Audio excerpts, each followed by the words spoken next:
ফুকেটের জুইতুই মন্দিরে দেখা যায় কয়েকজন ভক্ত গরম কয়লার উপর দিয়ে হাঁটছেন। এটি দ্বীপ প্রদেশের বার্ষিক শাকাহারী উৎসবের এক অবিচ্ছেদ্য অংশ। ভিডিও ফুটেজে দেখা যায় ভক্তরা ঐতিহ্যবাহী পোশাকে পতাকা উড়িয়ে প্রার্থনা করছেন। তারপর তারা খালি পায়ে জ্বলন্ত কয়লার উপর দিয়ে দৌড়াচ্ছেন।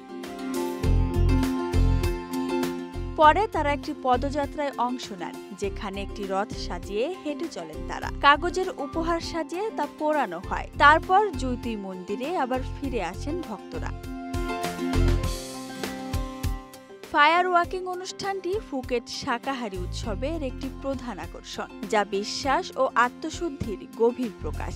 এটি মা সং এবং তার ভক্তদের মাধ্যমে পালিত হয়। বিশ্বাস করা হয় এই আচার পুড়ে যাওয়া ব্যথা থেকে রক্ষা পাওয়া ও আত্মশুদ্ধির প্রতীক। এই উৎসব তাওবাদী বিশ্বাসের উপর ভিত্তি করে পালিত হয়। আগুন অশুদ্ধিকে পরাজিত করে এবং অশুভকে দূর করে। গরম কয়লার উপর দিয়ে চলার মাধ্যমে ভক্তরা নিজেদের দুর্ভাগ্য ও পাপ থেকে মুক্ত হয়, যা সম্প্রদায়ের জন্য সৌভাগ্য আনে।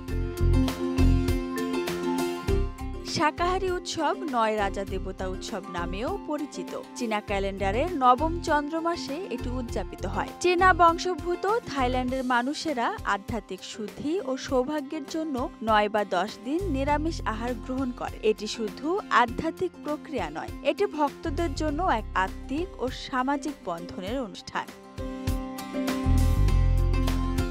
Desk report, Dhaka express.